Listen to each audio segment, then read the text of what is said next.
तो दोस्तों मूवी की कहानी शुरू करने से पहले आपको बताना चाहता हूँ कि अमेरिकन पाई 2 मूवी की एक्सप्लेनेशन को मैं अपने दूसरे चैनल पे ही अपलोड करने वाला था, पर अभी सब कुछ इतना परफेक्ट नहीं है, इसीलिए अमेरिकन पाई 2 मूवी की एक्सप्लेनेशन को इस चैनल पर डाला जा रहा है। और अगर आपको अमेरिकन पाई 1 मूवी की एक्सप्लेनेशन देखनी है तो वो आपको हमारे सेकंड चैनल पर मिल जाएगी, साथ ही आपको एक्सप्लेनेशन की लिंक डिस्क्रिप्शन में भी मिल जाएगी। तो मूवी की शुरुआत में हम जिम को नेटली नाम की एक लड़की के साथ देखते हैं जो यहाँ पर अपने हॉस्टल में उसके साथ इंटीमेट होने की कोशिश करता है। वो लड़की भी उसके साथ इंटीमेट होने लगती है, लेकिन अभी इन दोनों के बीच में कुछ भी हो पाता तभी जिम के पेरेंट्स उससे मिलने के लिए यहाँ पर आ जाते हैं। जिम के डैड जैसे ही उसके रूम में जाते हैं तो उनकी आंखें फटी रह जाती हैं। जिम यहाँ पर अपने डैड को देखकर परेशान हो जाता है और उसे बहुत अजीब लगता है। जिम अपने डैड को बाहर जाने के लिए बोलता है। इस पर जिम के डैड कहते हैं इसमें परेशान होने की कोई बात नहीं है, सेक्स करना एक आम बात है जो हर एक इंसान करता है। जिम के लिए इतना काफी नहीं था कि तभी उसकी मॉम भी यहाँ पर आ जाती है और जिम को एक लड़की के साथ इंटीमेट होता देख ऑकवर्ड फील करने लगती है। तभी यहाँ पर नेटली के भी पेरेंट्स आ जाती है और उसे एक लड़के के साथ इंटीमेट होते देख उन्हें बहुत गुस्सा आता है और इस तरह जिम का सारा मजा किरकिरा हो जाता है। मूवी के अगले सीन में ऑज को कॉलेज के बाहर बुक पढ़ते हुए देखते हैं। तभी उसके पास स्टीफलर आता है, जिसके बाद दोनों क्लासरूम में चले जाते हैं। आज इनका एग्जाम होता है, लेकिन स्टीफलर को ये बात भी मालूम नहीं होती कि आज उसका एग्जाम है। एग्जाम खत्म होने के बाद ऑज हैदर से मिलता है और यहाँ पर हमें पता चलता है कि हैदर अपने समर वेकेशन को एंजॉय करने के लिए शहर से बाहर जा रही है। तभी यहाँ पर केविन भी आ जाता है और ऑज से समर वेकेशन पर जाने के लिए रेडी हो जाने के लिए बोलता है। अब जिम भी कॉलेज से अपने घर आ गया होता है और नाडिया के ख्यालों में खोया था, जो हाई स्कूल के समय उसकी क्रश थी। तभी उसके डैड वहाँ पर आते हैं और उसे समझाते हैं कि लाइफ में अगर कोई चीज ना मिले तो उसके लिए परेशान नहीं होना चाहिए, बस अपना हौसला बनाए रखो और कोशिश करते रहो, लाइफ में बहुत मौके मिलेंगे। इसके बाद हम स्टीफलर को देखते हैं जिसने अपने घर पर एक बार फिर से पार्टी रखी थी, इसमें उसके सभी फ्रेंड्स और बहुत सारी लड़कियां आई थी और यहाँ पर सरमन भी होता है। तभी यहाँ पर कुछ लड़के स्टीफलर से उसकी मॉम और फिंच के अफेयर के बारे में बात करने लगते हैं। इस पर गुस्सा होकर स्टीफलर उनको पार्टी से बाहर कर देता है। जब फिंच, जिम और केविन इस पार्टी में एंजॉय कर रहे होते हैं तब यहाँ पर कुछ लड़कियां आकर जिम का मजाक उड़ाने लगती हैं, क्योंकि उन्होंने भी उसकी नाडिया वाली वीडियो को देखा था। तभी जिम और केविन की नजर बिकी और जेसिका पर पड़ती है। केविन की गर्लफ्रेंड बिकी ने प्रॉम नाइट के बाद उससे ब्रेकअप कर लिया था और काफी समय बाद मिलने से ये दोनों ऑकवर्ड फील कर रहे थे। अपनी गर्लफ्रेंड हैदर को एयरपोर्ट पर छोड़ने के बाद ऑज भी इस पार्टी में आ जाता है। तभी हम देखते हैं कि फिंच घूमते हुए स्टीफलर की मॉम के रूम में चला जाता है और उनकी चीजों को छूने लगता है, लेकिन तभी स्टीफलर फिंच को अपनी मॉम के रूम में देखकर बहुत गुस्सा होता है और उसे वहाँ से भगा देता है, क्योंकि पिछले पार्ट में हमने देखा था कि स्टीफलर को फिंच और उसकी मॉम के अफेयर के बारे में पता चल गया था और उसने उनको इंटीमेट होते हुए भी देख लिया था। इसके बाद हम स्टीफलर को क्रिस्टी नाम की एक लड़की के साथ घर के बाहर गार्डन में देखते हैं। वो उसके साथ एंजॉय करने के लिए यहाँ लाया होता है। क्रिस्टी उसके लिए ड्रिंक बनाने जाती है, लेकिन तभी ऊपर से एक लड़का स्टीफलर के ऊपर पेशाब करने लगता है, लेकिन उसे मालूम नहीं होता कि स्टीफलर और क्रिस्टी नीचे हैं। तभी गलती से एक फ्लावर पॉट क्रिस्टी के सर पर गिर जाता है और वो बेहोश हो जाती है। स्टीफलर को लगता है कि क्रिस्टी उसके ऊपर ड्रिंक गिरा रही है और वो उसमें नहाने लगता है, लेकिन तभी स्टीफलर को उसका टेस्ट यानी स्वाद अजीब लगता है। जब उसे पता चलता है कि किसी ने उसके ऊपर सुसु किया है तो उसे बहुत ज्यादा गुस्सा आता है। तभी यहाँ पर पुलिस आकर पार्टी को बंद करवा देती है, जिसके बाद सभी लोग अपने अपने घर चले जाते हैं। इसके बाद हम देखते हैं कि जिम को नाडिया का कॉल आता है। नाडिया उसे बताती है कि वो समर वेकेशन के एंड तक उससे मिलने के लिए आने वाली है और वो उसके साथ एंजॉय करेगी।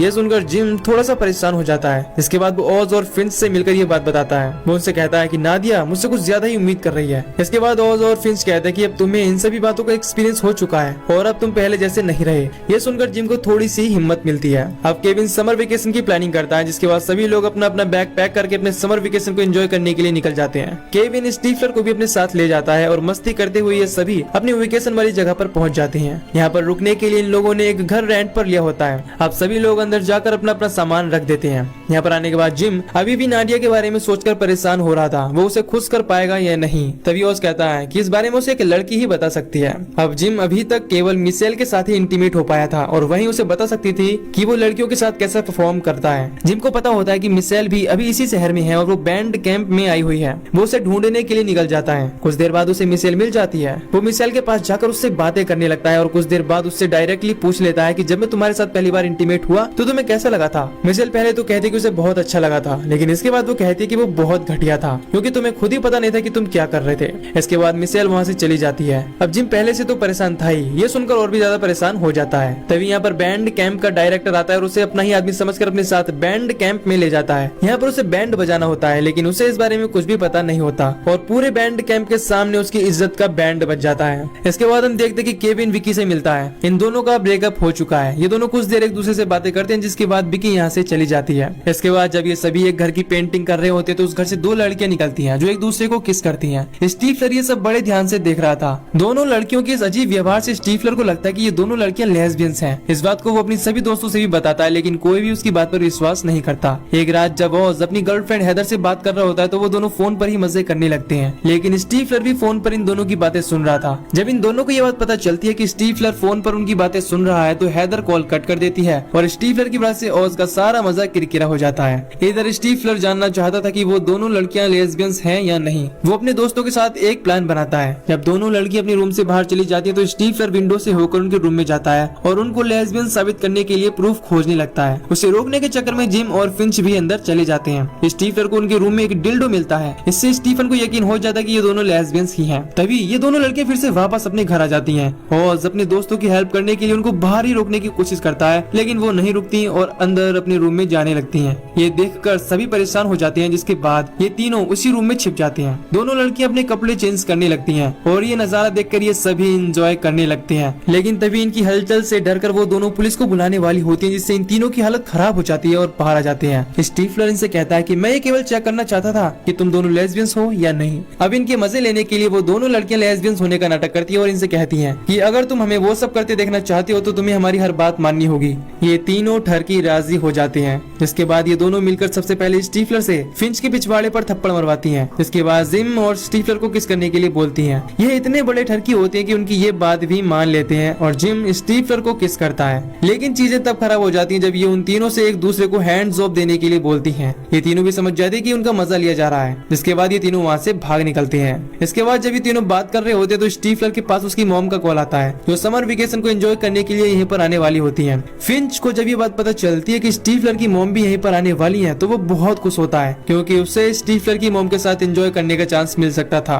कुछ देर वहाँ जिम मिशेल से मिलने के लिए चला जाता है। वो उसे बताता है कि नाडिया को लेकर वो काफी परेशान है, क्योंकि वो उसके साथ कोई भी बेवकूफी नहीं करना चाहता, जैसे कि उसने मिशेल के साथ की थी। यहाँ पर वो मिशेल से ये भी पूछता है कि आखिर तुम प्रॉम नाइट के बाद मुझे छोड़कर क्यों चली गई थी। इस पर मिशेल उसे बताती है कि वो उसे सब कुछ बताकर सिचुएशन को और भी खराब नहीं करना चाहती थी। मिशेल भी अब समझ चुकी होती है कि जिम अपने सेक्स वाले लो कैरेक्टर को लेकर काफी परेशान है। इसके बाद वो खुद जिम को सेक्स के बारे में सिखाने के लिए राजी हो जाती है। इसके बाद उससे कहती है कि तुम्हें हर हालत में सबसे पहले खुद पर कंट्रोल करना सीखना होगा। लेकिन तभी यहाँ पर बैंड कैंप का डायरेक्टर आ जाता है, जिसके बाद ये दोनों यहाँ से भाग जाते हैं और जिम अपने रूम पर चला जाता है। जब जिम अपने रूम पर अकेला होता है तो उसे हैंड जॉब करने का थॉट आता है, जिसके लिए वो अपने प्राइवेट पार्ट पर एक लोशन लगा लेता है। लेकिन इस ठरकी से यहाँ पर एक बहुत बड़ी मिस्टेक हो जाती है। उसने लोशन की बजाय अपने प्राइवेट पार्ट पर सुपर ग्लू लगा लिया होता है, जिससे कि उसका एक हाथ उसके प्राइवेट पार्ट से बहुत बुरी तरीके से चिपक जाता है और जिम का सारा ठरकीपन उतर जाता है। इसके बाद जब वो दूसरे हाथ से ब्लू फिल्म वाली कैसेट को निकालता है तो उसका दूसरा हाथ भी उससे चिपक जाता है। इसके बाद बहुत सारे घरेलू उपाय के बाद भी जब ये सिचुएशन उससे कंट्रोल नहीं हो पाती तो वो एम्बुलेंस को कॉल करके बुलाता है। इसके बाद जब वो अपने रूम से बाहर निकलने के लिए दरवाजा खोलता है तो दरवाजा नहीं खुल पाता और मजबूरी में उसे खिड़की के रास्ते बाहर आना पड़ता है। लेकिन तभी उसकी एक पड़ोसी की नजर उस पर पड़ जाती है और उसे लगता है कि कोई चोर यहाँ पर घुस आया है और वो पुलिस को कॉल कर देती है। जिसके कुछ देर बाद यहाँ पर पुलिस पहुंच जाती है और जिम को छत के ऊपर घूमते हुए देखकर उसके ऊपर गन पॉइंट करके उसे दोनों हाथ ऊपर करने के लिए बोलती है। इस बेचारे के लिए शायद ये सब इतना काफी नहीं था, तभी उसकी पैंट भी खुल जाती है। जिसके बाद पुलिस वाला भी उसकी पूरी सिचुएशन को समझ जाता है और नीचे उतारने के बाद उसको हॉस्पिटल में लेकर जाते हैं। अब यहाँ पर उसके फादर भी आ चुके होते हैं। तभी इनके पास बैठी एक लेडी जिम के हाथ में ब्लू फिल्म वाली कैसेट को देख लेती है और कहती है कि बेटा तुम्हें ये घटिया चीजें घर पर ही रख देनी चाहिए थी।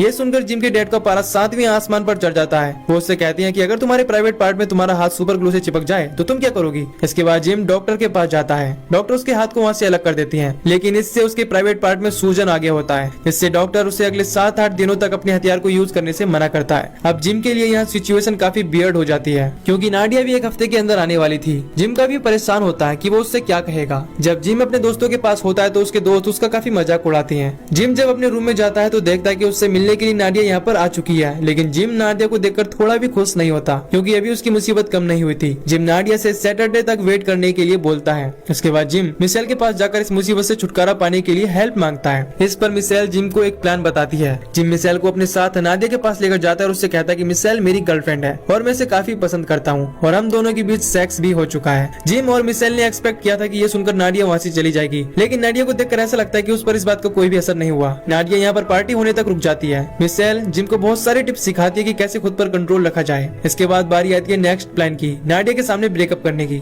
इसके बाद जिम और मिशेल नाडिया के सामने ब्रेकअप करने का नाटक करती हैं। मिशेल जिम को कहती है कि तुम केवल सेक्स के भूखे हो, तुम्हें इसके अलावा कुछ भी नहीं सोचता, लेकिन नाडिया पर फिर भी इसका कुछ ज्यादा असर नहीं दिखता। लेकिन हम देखते हैं कि मिशेल अब जिम के साथ इमोशनली अटैच होने लगी है। इसके बाद पार्टी अब शुरू हो जाती है, जहाँ पर सभी लोग आए होते हैं। इस पार्टी में केविन विकी को उसके नए बॉयफ्रेंड के साथ देखता है। इससे केविन को बहुत बुरा लगता है और वो गुस्से में वहाँ से चला जाता है। जब केविन के दोस्तों को पता चलता है कि केविन पार्टी छोड़कर चला गया है तो वो सब उसके पास आते हैं। ये सभी केविन से उसकी उदासी का कारण पूछते हैं, इस पर केविन इनसे बताता है कि वो अभी पास्ट में ही जी रहा है। वो इनके साथ पार्टी करना चाहता था और विकी के साथ भी अपनी पूरी जिंदगी बिताना चाहता था और इन सभी बातों से साफ था कि केविन अपनी लाइफ में मूव ऑन करने के लिए अभी भी स्ट्रगल कर रहा था। इसके बाद ओज केविन को मूव ऑन करने के लिए हिम्मत देता है और ये सभी मिलकर उसे पार्टी में फिर से आने के लिए कन्विंस कर लेते हैं और ये लोग फिर से पार्टी में चले आते हैं। इसके बाद जिम नादिया को ढूंढने चला जाता है। जिम नादिया को बीच के किनारे लाता है। नादिया जिम को लेकर लाइट हाउस में जाती है और उसके करीब आने की कोशिश करती है, लेकिन जिम उससे दूर भागता है और उससे मना कर देता है। वो नादिया से कहता है कि मैं हमेशा ही तुम्हारी जैसी गर्लफ्रेंड को पाना चाहता था, लेकिन अब मुझे ऐसा लगता है कि मैं और तुम कभी भी एक नहीं हो सकते, इसीलिए अब मैं उसके पास जाना चाहता हूँ जिसे मैं सच में पसंद करता हूँ। इसके बाद जिम यहाँ से चला जाता है।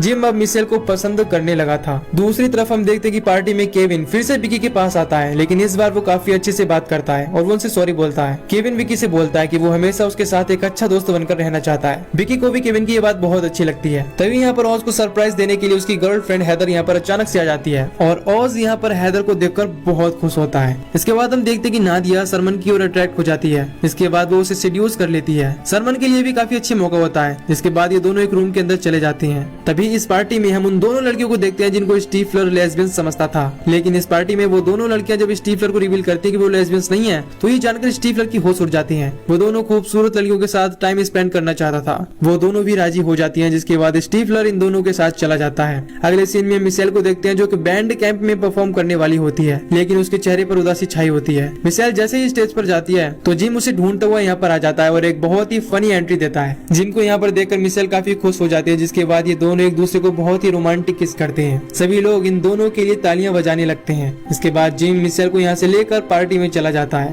ये रात इन सभी के लिए काफी स्पेशल और ब्यूटीफुल होती है। सभी लोग अपनी अपनी डेट के साथ काफी एंजॉय करते हैं। विकी भी केविन के साथ डांस करती है। पार्टी के बाद सभी लोग एक दूसरे के साथ बहुत ही रोमांटिक नाइट स्पेंड करते हैं। सुबह होने पर सभी लोग अपना अपना सामान पैक करके यहाँ से निकलने वाले होते हैं और इन सभी के लिए इस समर वेकेशन बहुत ही मजेदार और शानदार था। तभी यहाँ पर एक कार आकर रुकती है जिसमें स्टीफलर की मॉम होती है। फिंच यहाँ पर उसे देखकर काफी खुश होता है, जिसके बाद फिंच उसकी कार में बैठकर यहाँ से चला जाता है। तभी अपना सामान पैक करके स्टीफलर भी रूम से बाहर आ जाता है। वो पूछता है कि कौन था। इस पर ये उससे झूठ बोलते हैं कि एक आदमी रास्ता भटक गया था। इसके बाद ये सभी लोग हंसने लगते हैं। इसके बाद ये लोग अपनी गाड़ी में बैठकर यहाँ से निकल जाते हैं, लेकिन फिंच को यहाँ ना देखकर स्टीफलर को शक हो जाता है कि उसकी मॉम यहाँ पर आई थी और अब फिंच के साथ गई है। इसके बाद हम स्टीफलर की मॉम की कार को एक सुनसान जगह पर रुका हुआ देखते हैं, जहाँ पर फिंच उसके साथ हुकअप कर रहा था और ये मूवी यहीं पर खत्म हो जाती है। तो दोस्तों